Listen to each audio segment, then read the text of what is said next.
All right.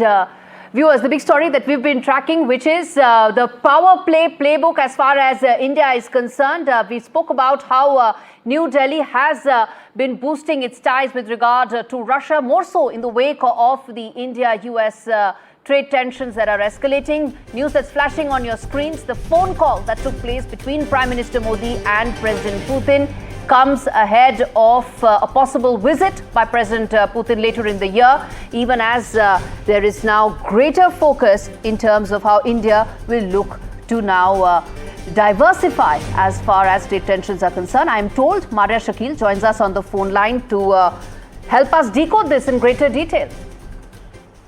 Yes, so this call has happened, and it certainly assumes a significance in the backdrop of the developments which are taking place, and India perhaps being punished for purchasing Russian oil in national interest.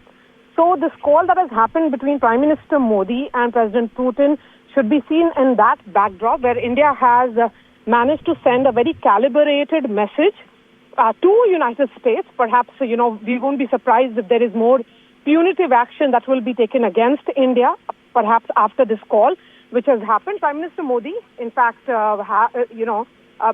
did get details of the ongoing war which is happening between Russia and Ukraine.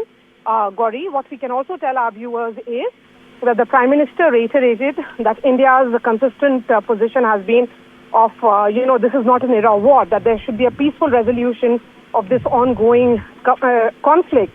The Prime Minister has gone ahead and invited President Putin to visit India later this year for the annual bilateral summit, which is the 23rd annual bilateral Russia-India summit, which will happen sometime in the month of October.